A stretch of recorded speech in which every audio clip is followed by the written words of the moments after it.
இதுவும் கடந்து போகும். நான் உங்கள் கேவி அனைவருக்கும் வணக்கம். அதாவதுங்க, இன்னைக்கு பரபரப்பான செய்தி, தலைப்பு செய்தி என்னன்னு கேட்டீங்கன்னா, சகோதரி காளியம்மாள் அதிமுகல இணைஞ்சிட்டாங்க. அதாவது தாய் கழகத்துல ஐக்கியமாயிட்டாங்க சகோதரி காளியம்மாள். இதுதான் பரபரப்பான செய்தி, தலைப்பு செய்தி. எடப்பாடி போய் பார்த்துட்டு கட்சியில அவங்க இணைச்சுக்கிட்டு வெளியில வந்து பேட்டி கொடுக்குறாங்க. பத்திரிகையாளர்கள் எல்லாம் கேட்கிறாங்க, திராவிட கட்சியில அவ்வளவு திட்டுனீங்கல்ல, இப்ப எப்படி வந்து நீங்க சேர்ந்தீங்க? அப்ப சகோதரி சொல்றாங்க, அதிமுக புதுசு இல்லைங்க, 2010 காலகட்டத்துல அதிமுக கட்சியில மாவட்ட பொறுப்புல நான் இருந்தவதான். அப்படி பார்த்தா அப்ப தாய் கழகத்துல காளியம்மாள் வந்து ஐக்கியமா இருக்கிறாங்க, அப்படிதான் நாம எடுத்துக்கிடணும்.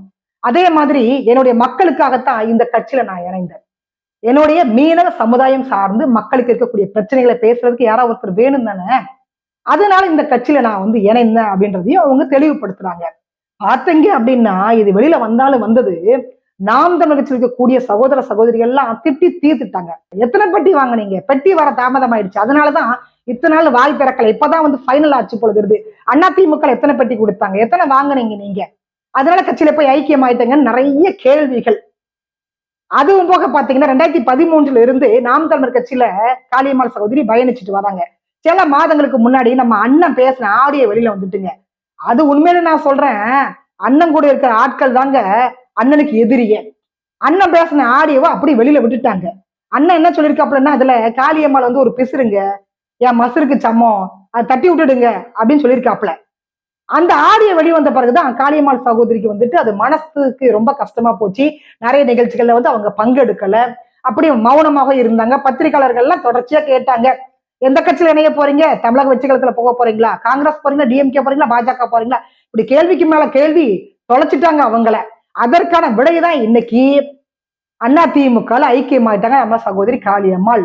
அதுவும் போக இன்னைக்கு என்னுடைய முகநூல்ல நான் காளியம்மாள் சகோதரிய போட்டோவை நான் போட்டிருக்கேங்க. பெட்டி வாங்க தாமதம் ஆயிடுச்சு, இப்ப பெட்டி கைக்கு வந்துருச்சு, அதனாலதான் அதிமுகல இணைஞ்சிட்டாங்கன்னு போட்டிருக்காங்க. நான் என்ன கேட்கிறேன்னா, அப்படி வாங்கினா என்ன தவறு நான் கேட்கிறேன். இத்தனை வருடங்களாக மக்களுக்காக களத்துல நின்று பாடுபட்டது அவங்க. காளியம்மாள் சகோதரி சாதாரண ஒரு பர்சன் கிடையாதுங்க. 2013க்கு முன்னாடியே, 2010 காலகட்டத்துக்கு முன்னாடியே மக்களுக்காக களத்துல இறங்கி பாடுபட்டவங்க.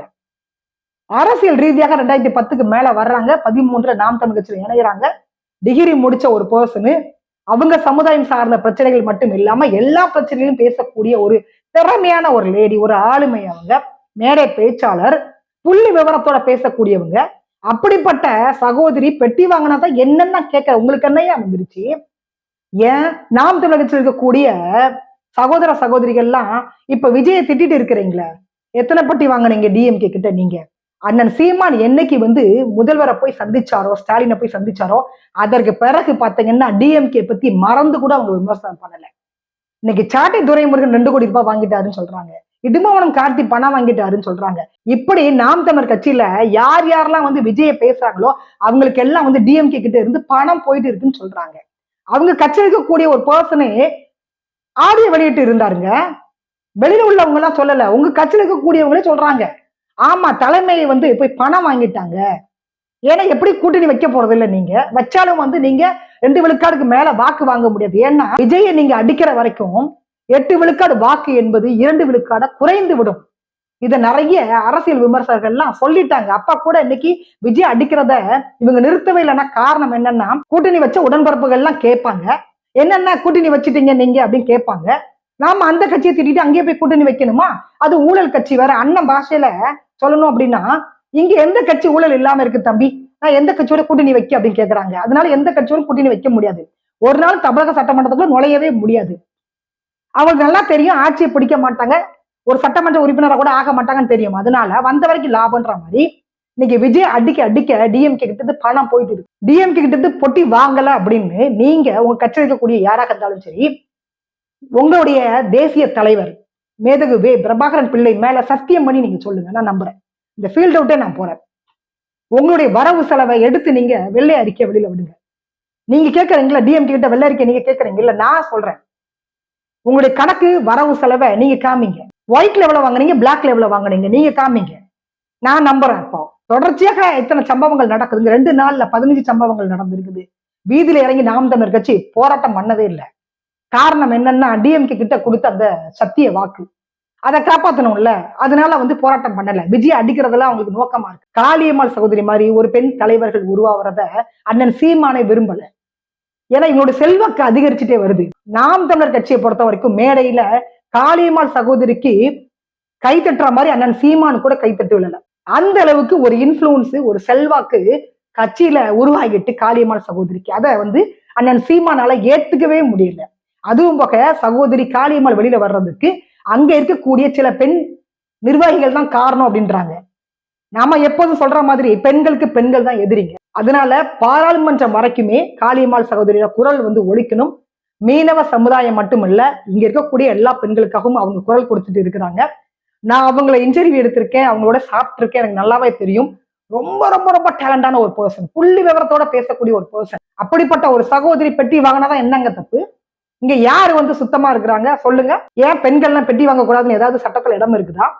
கம்யூனிஸ்ட் கட்சி இன்னைக்கு ஓப்பனா பேசுறாங்க.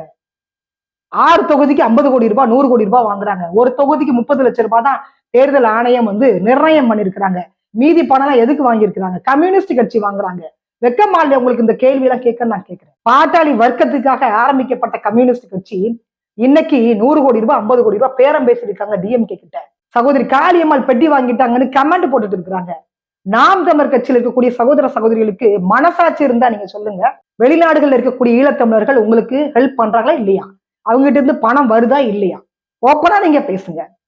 அவங்கள வச்சு நீங்க இங்க எவ்வளவு சம்பாதிச்சுட்டு இருக்கீங்கன்றதை நீங்க பேசுங்க.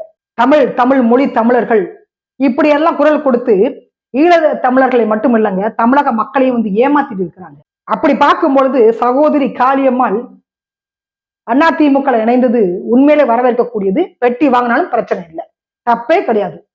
என்ன பொறுத்தவரைக்கும் நான் சொல்ற தப்பே இல்லை. இத்தனை வருடங்களாக அவங்க மக்களுக்காக குரல் கொடுத்திருக்கிறாங்க. கருத்து என்னன்றதை நீங்க பதிவு பண்ணுங்க. மீண்டும் ஒரு முறை காளியம்மாள் சகோதரிக்கு வாழ்த்துக்கள். நல்லா பண்ணுங்க.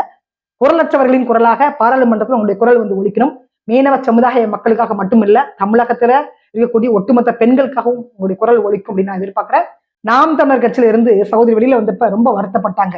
கட்சிக்காக இவ்வளவு பாடுபட்டிருக்கேன், என்ன பார்த்து பிசுறுன்னு சொல்லிட்டாங்க அப்படின்னு. அதாவது உங்களை வந்து ஒதுக்குறதா நீங்க நினைச்சுக்காதீங்க. என்ன காரணம்னா, நீங்க வளர்ந்தது அவங்களுக்கு பிடிக்கல, உங்க கைத்தட்டல் அவங்களுக்கு பிடிக்கல. அதனால வந்து கட்சியை விட்டு வெளியில போகிறதுக்கு என்ன பண்ண முடியுமோ அதை அவங்க பண்ணியிருக்கிறாங்க. சோ எப்போதுமே வந்து ஒரு வாசகம் உண்மைங்க. என்னன்னா, அரசியலை பொறுத்த வரைக்கும் நிரந்தர எதிரியும் கிடையாது, நிரந்தர நண்பனும் கிடையாது. அது எல்லாருக்கும் பொருந்தும். நாம் தமிழர் கட்சிக்கும் பொருந்தும், எல்லா கட்சிகளுக்கும் அது பொருந்தும். அதனால அதிமுக நீங்க நல்லா பண்ணுங்க. வெற்றி பெற வாழ்த்துக்கள். மீண்டும் சந்திக்கலாம். இந்த கருத்து என்னன்றதை நீங்க பதிவு பண்ணுங்க. நன்றி, வணக்கம்.